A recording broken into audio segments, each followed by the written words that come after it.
Why would one check, one simple piece of paper, rock the foundation upon which the Browns had constructed their lives? Because this one wasn't supposed to exist. There's the check that Cody cannot explain, the one for $750,000. And Janelle? She has the receipts. It's a late evening in Flagstaff. The sky has turned a deep copper. The wind pushes against half-closed blinds as Janelle sits at her dining table, surrounded by stacks of binders. Her glasses rest low on her nose, the calculator blinks green, and a cup of coffee sits forgotten. For years she's balanced every dime the family earned, but tonight feels wrong. She scrolls through the family's joint bank portal and that's when she sees it, an entry labeled LLC disbursement number 7. A number that shouldn't exist. Then she looks closer. $750,000 wired out. Memo line reads Coyote Past Development Expense. Only one signature appears, Cody's. Janelle's breath stops. That account was supposed to take 2 signatures.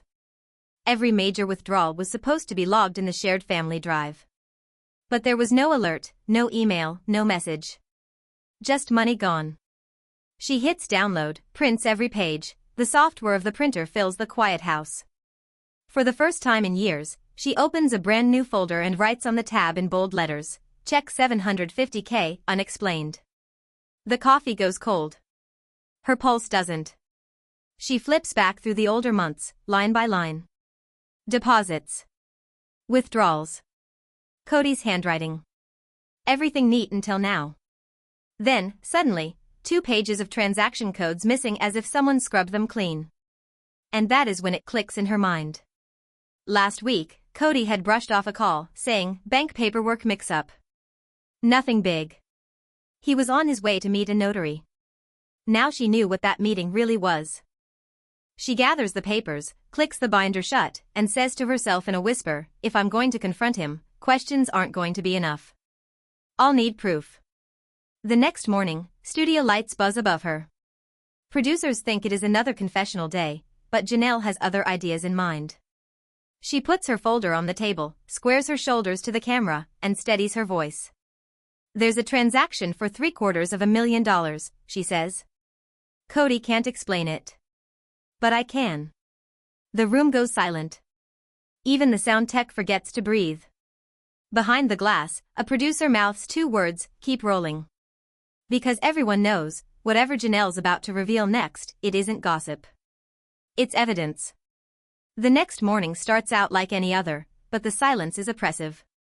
Janelle sits at her kitchen counter, laptop open, binder beside her, steam curling from a mug she hasn't touched. She rechecks the figures. Every line confirms the same truth, the check was real, and it came straight from the joint family account. She begins matching dates. The wire went out on a Friday, mere hours before Cody's weekend trip to Phoenix. That same weekend, Robin posted online photos of new furniture deliveries. Coincidence, maybe. But Janelle's gut says otherwise.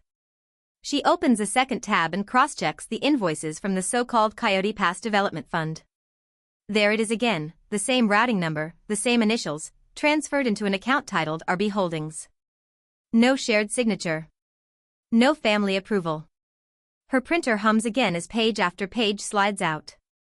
Boutique receipts. Landscaping payments. An invoice from a high-end decor company, totaling $48,000, labeled Flagstaff Project. Janelle underlines it twice, murmuring, that's not development. That's decoration. Hours later, her phone buzzes. A message from Christine reads, got a minute? Something's not adding up with the property taxes. Janelle replies, call me tonight. Bring your records. By dusk, 3 wives are on a video call, each with their own folder open.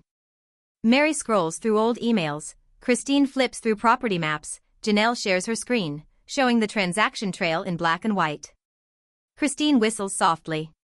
That's not just a mistake. That's a withdrawal pattern. Mary frowns. And none of us signed? Janelle shakes her head. Only Cody. Every time. The conversation dies down. Each woman is focused on the proof on the screen. I'm not looking for revenge, Janelle says. I just want transparency. But even she can hear the tremor in her voice. Later that night, she collects all the printed pages into one main binder. It's thicker now, heavier.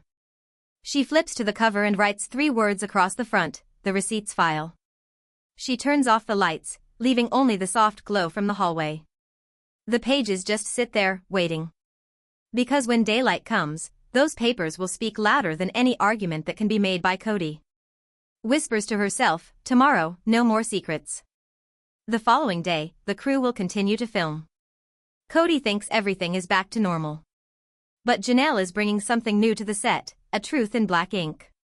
Morning sunlight floods in through the blinds as Janelle pulls into the studio parking lot. She parks 2 spaces away from Cody's truck. He's already inside, joking with crew members, oblivious. Janelle takes a slow breath, clutching her folder, the one marked the receipts file. Inside, cameras are being adjusted, lights tested. Cody greets her with a half smile. You ready for another long day, he says. Janelle nods, keeping her voice calm. Yeah. But today's a different kind of day. When they sit across from each other, the air shifts. Producers sense it instantly. The small talk fades. Someone gives a silent cue. Red light on the camera. Rolling. Janelle lays the folder on the table between them. Before we start, she says, I think we need to clear up something. There's a check, $750,000, from the family account. I just need to understand why it only has your signature. The look on Cody's face flickers, first confusion, then annoyance. I don't know what you're talking about, he says hastily. That was probably an old transfer. Some project expense. Janelle doesn't blink. It's dated 3 months ago. Same week you told me the Coyote Pass fund was empty. He shifts in his chair, a glance flicking toward the producers. Do we really need to do this on camera? Janelle folds her hands, steady and polite. I think we do. Because the viewers heard you say every wife had equal access. And I've got paperwork that says otherwise. For a moment, all that can be heard is the hum of the lights overhead. Cody lets his breath out sharply. You're reading it wrong, Janelle. That check was for materials, equipment, taxes, whatever. I don't handle all the paperwork.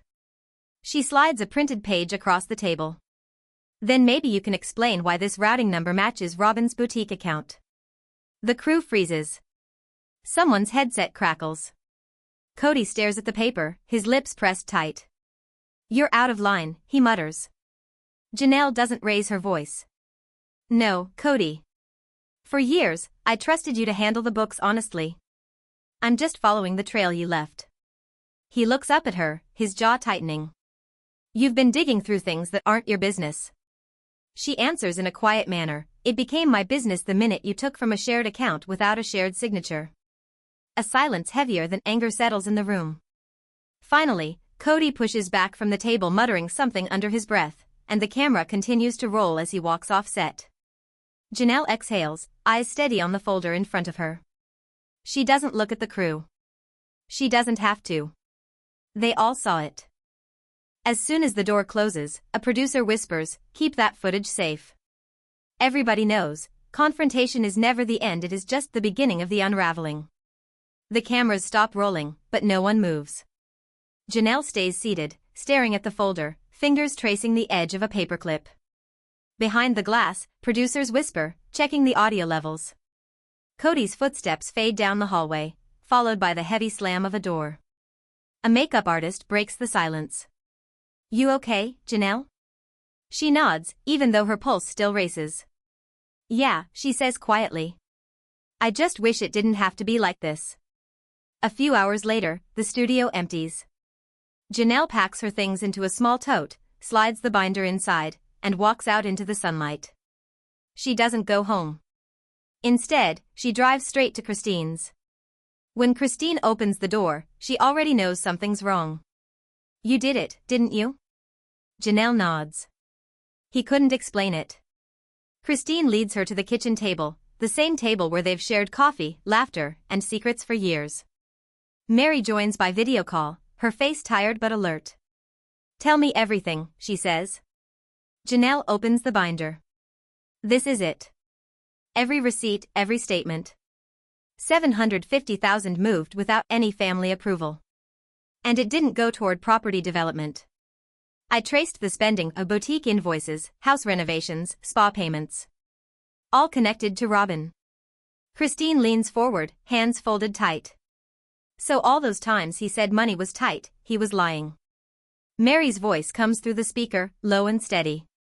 He always made it sound like you were the one holding the purse strings. I know, Janelle says. He needed someone to blame. I just didn't think it would get this far. They sit in silence for a moment. The refrigerator hums in the background. Outside, a lawnmower starts up somewhere down the street. Finally, Christine says, you realize this isn't just family drama anymore. This is financial misconduct. Maybe worse. Janelle looks at her friend, eyes clear but heavy. I know. That's why I documented everything. If he tries to spin this, I want the truth ready. Mary sighs softly. Do you think he'll try to fix it or fight it? Janelle shakes her head. Cody doesn't fix things. He deflects.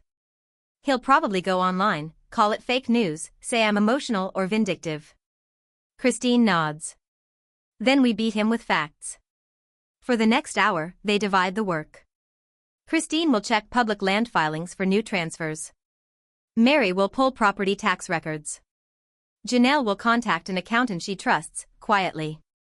Before they hang up, Mary says, whatever happens, we stay aligned. No more letting him pit us against each other. Janelle closes the laptop and takes a deep breath. Agreed. The sun is low when she steps outside, binder pressed to her chest. She looks toward the mountains, their peaks glowing gold in the distance. Tomorrow, she whispers, we start the audit. She doesn't see the text that pings onto her phone a moment later, from an unknown number. It reads only, stop digging. The text on Janelle's phone glows in the dim light of her car, stop digging. No name, no number she recognizes. Just two words that land like a stone in her stomach. She locks the screen, drops the phone face down on the seat, and sits still for a moment, listening to her own breathing. Later that night she spreads the receipts out across her kitchen table again. They look almost ordinary, bank printouts, invoices, screenshots, but now she sees them differently. Every page is a breadcrumb. Somewhere in that paper maze is the truth about where the money went. She calls the accountant she trusts, a retired bookkeeper named Laura who has known the family for years. I need you to look at something, Janelle says. Quietly. Laura agrees to meet her the next morning at a small coffee shop on the edge of town. When Janelle arrives, Laura already has her reading glasses out. They order coffee, sit in a corner booth, and Janelle slides the folder across the table. Laura flips through the pages, nodding slowly. These transfers look layered. Like someone wanted them hard to follow. How bad does it look? Janelle asks. Laura lowers her voice. Bad enough that you need to protect yourself. These aren't accounting errors. This is deliberate structuring. They spend an hour tracing dates and account codes. Every few pages, Laura circles something in red pen. See this? Same vendor ID, different address. That's laundering behavior. Janelle exhales. So he's hiding money. Laura shrugs. At the very least, he's moving it where you can't find it. That afternoon Janelle drives to Christine's house again. Christine and Mary are already there, laptops open. They've pulled property filings and tax ledgers. Christine gestures at her screen. Look at this. 2 parcels in Coyote Pass show liens that were cleared last month. Guess who signed off? Cody? Christine nods. And the payment source? Same account as your check. Janelle sits down, unfolding the new notes Laura gave her. He's funneling money through an LLC. Not just one, 3 of them. All set up in the last 2 years. Mary leans in. So that's where the $750,000 went. For a moment, no one speaks. The only sound is the clicking of Christine's keyboard. Finally, Mary says, what do we do with this? Janelle looks up. We document everything. We back up every file, every receipt. We create an audit that no one can deny. They spend the next few hours scanning papers and saving digital copies to a shared drive labeled Project Truth. Christine color codes transactions, Mary logs dates, and Janelle writes notes for each entry. When they finish, Janelle scrolls through the completed index, hundreds of lines long. If he tries to explain that check, she says quietly, he's going to have to explain all of this too. That night, as she locks her front door, her phone buzzes again. Another message from the same unknown number. This time it says, "You don't know what you're starting." Janelle stares at the screen for a long time before typing her reply. "Then maybe you should tell me." No answer comes. Only the reflection of her own face in the dark glass. She turns off the phone, slides the binder under her arm, and whispers, "Tomorrow, we go public." The morning the story breaks, Janelle isn't the one who posts it. Someone else does. A screenshot of the $750,000 check appears on a fan forum, blurred but unmistakable. Within hours, it spreads, Facebook groups, TikTok, Reddit threads, all lighting up with the same question: what is Cody hiding? By noon, hashtags are trending, #BankLogGate, #Receipts Don't Lie, #Team Janelle. Viewers dissect every pixel of the leaked image. Some point out the signature. Others match the transaction code to an earlier screenshot Janelle showed on air. Christine calls first.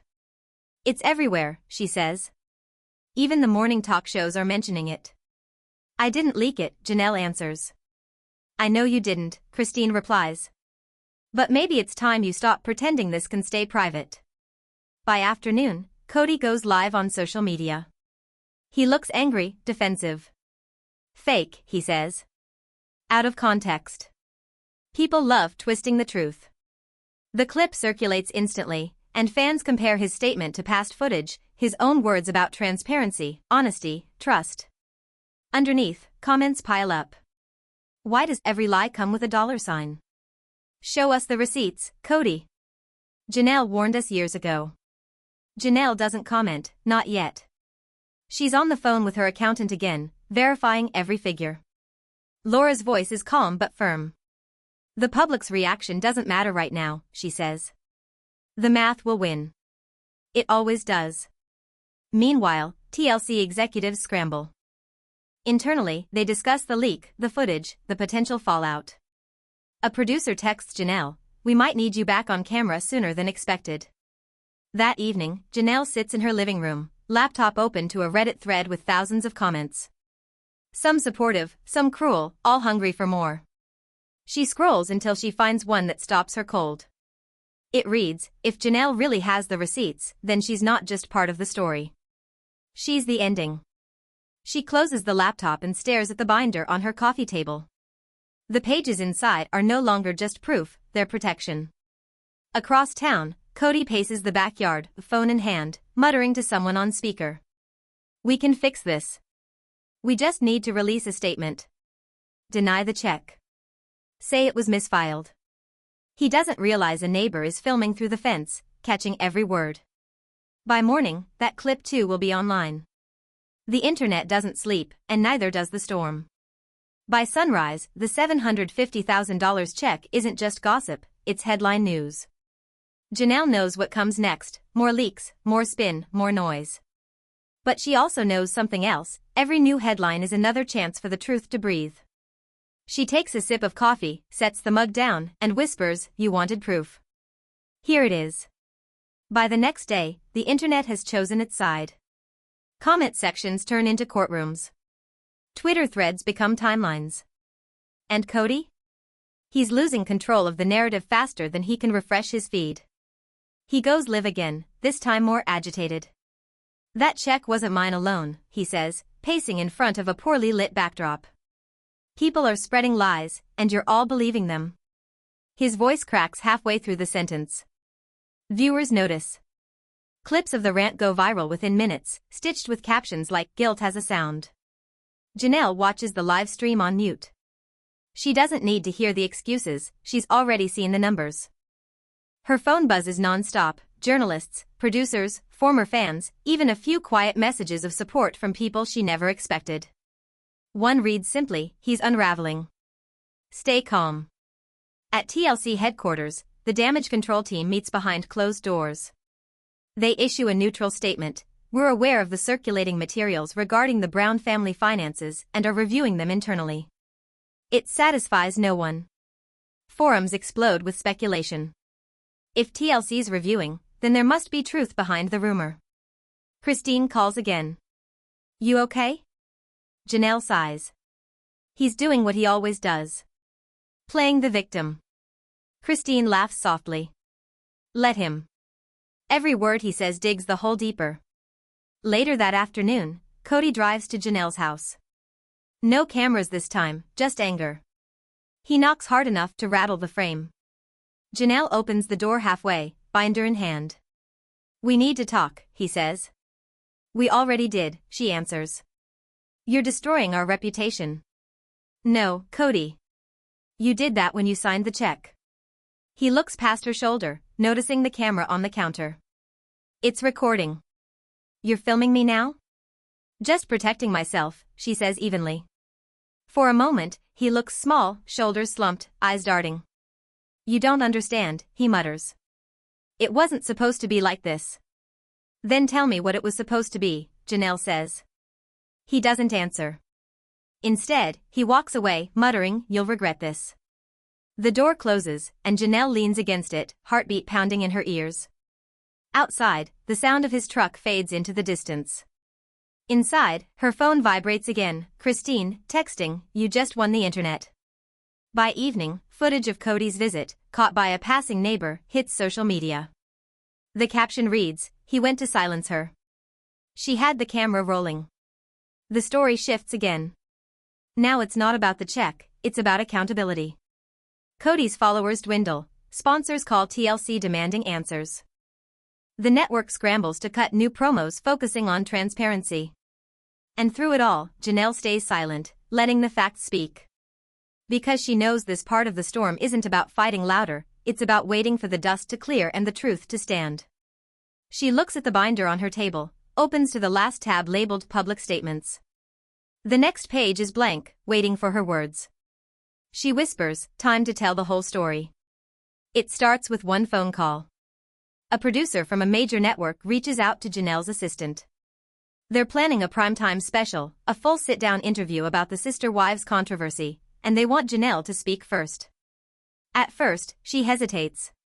The internet has already turned the story into chaos, memes, theories, reaction videos, but this would be different. This would be her voice, her version, without edits. Christine calls that night. You should do it, she says. People deserve to hear it from you, not from someone cutting clips out of context. Janelle nods slowly. I just don't want to turn it into a war. Christine answers, it already is one. You just didn't start it. A week later, the studio lights hit her face. It's quiet except for the low hum of cameras and the rustle of papers. The interviewer leans forward. Janelle, let's start at the beginning. What did you discover? Janelle folds her hands on the table. I discovered that $750,000 was moved from our family account without any of us knowing. And when I followed the trail, it didn't lead to development, it led to personal accounts. The interviewer pauses. Do you believe Cody and Robin took that money? I don't believe it, Janelle says. I verified it. They play short clips, Cody's live rants, Robin's emotional statements, the leaked check. Then the interviewer asks, what made you keep the records? Janelle smiles faintly. Because I was tired of being blamed for problems I didn't create. If you're going to carry the blame, you might as well carry the proof. Across the country, millions watch. Social feeds explode with clips of her calm, clear tone. One line trends overnight, I verified it. It becomes a slogan, printed on mugs, shirts, hashtags. Back in Flagstaff, Cody watches from a dimly lit living room, phone in hand. Each time Janelle speaks, his jaw tightens. She's twisting it, he mutters to himself. But deep down, he knows, those are the same receipts he signed. The next day, TLC releases a statement promising full transparency moving forward. It's corporate language, but fans read between the lines. They know the network's quietly distancing itself from him. For Janelle, the aftermath of the interview feels strangely peaceful. Her phone buzzes non-stop, messages from viewers, accountants, even legal experts offering help. One text stands out from an unknown number: "Thank you for speaking up. You don't know how many women you just helped."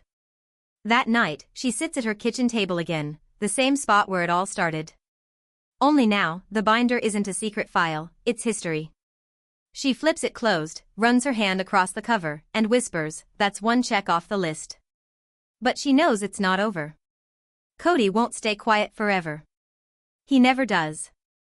And somewhere in the background, producers are already whispering about a follow-up special.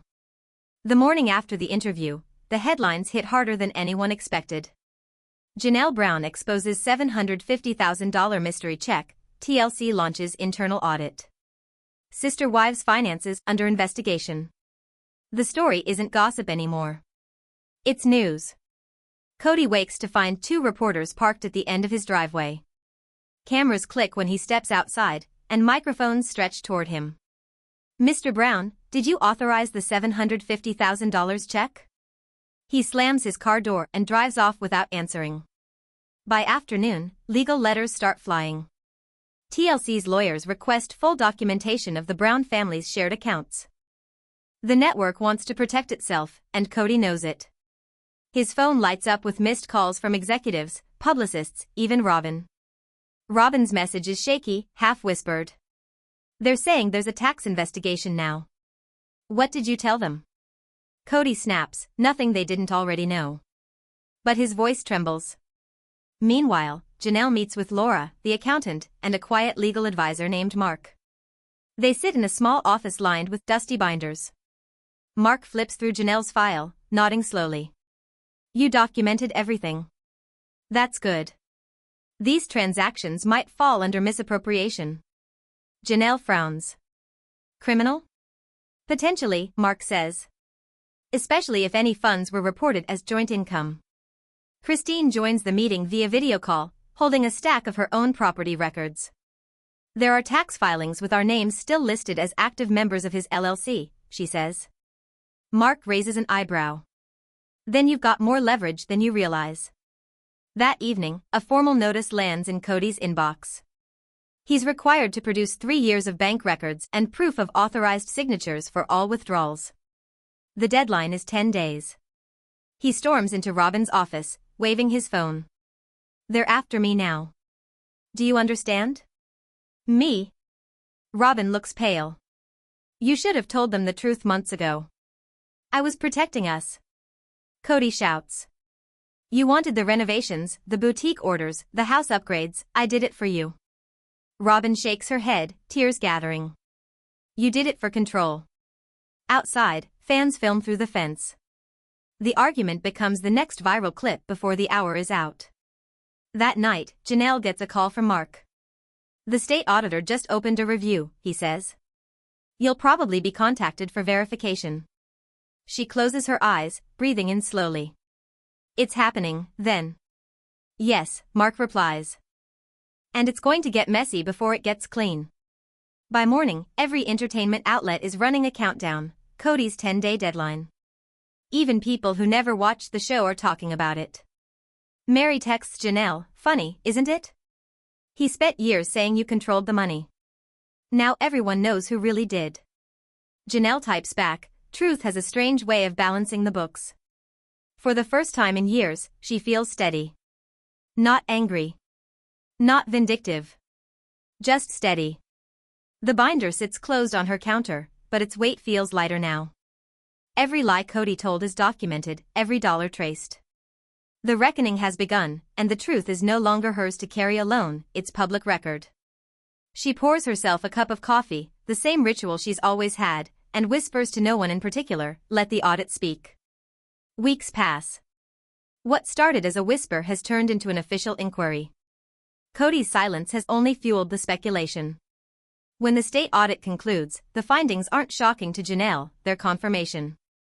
The report outlines unauthorized withdrawals, personal expenses filed under development, and falsified notations. The $750,000 check stands as the centerpiece: one signature, no co-approval, and a direct transfer into an account privately managed by Cody and Robin. TLC issues a brief statement: "The network has reviewed all related financial matters and is committed to full transparency with its viewers." The subtext is clear: Cody's contract is suspended. When the final audit summary leaks online, fans rally behind one phrase from the report: funds unaccounted for. Comment sections fill with support. She warned us. She had the receipts. Janelle didn't destroy the family, she just turned on the lights. Christine sends her a photo of 3 mugs lined up on a counter, each one labeled receipts and refreshments. Janelle laughs for the first time in weeks. Cody retreats from the spotlight. A few tabloids run grainy photos of him at a quiet gas station outside Flagstaff, sunglasses on, shoulders hunched. Robin doesn't appear in public for months. When Janelle's turn comes for one last interview, she doesn't talk about revenge or ratings. Sitting in a simple chair, sunlight behind her, she says, "I didn't want to expose anyone. I just wanted honesty." Families can survive almost anything, except lies.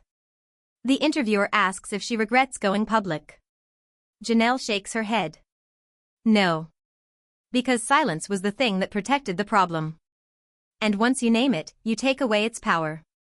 The closing montage shows the other wives, Christine laughing with her kids, Mary reopening her inn, Janelle walking along a quiet ridge at sunset. No dramatic music, no captions. Just a sense of release. Online, the fandom changes tone. What was once entertainment becomes conversation. People post about financial awareness, about boundaries, about starting over. A movement grows, #AuditYourLife. At home, Janelle stores the binder on the top shelf of her closet. Not as a trophy, but as proof that truth can survive even the loudest lies. Before turning off the light, she whispers, "Let the record stand." Somewhere, miles away, a man opens an empty account and stares at the balance, 0. No one's fault to blame, no camera to spin, just silence. And for the first time in a long time, Janelle sleeps without checking the numbers. Because the math finally adds up.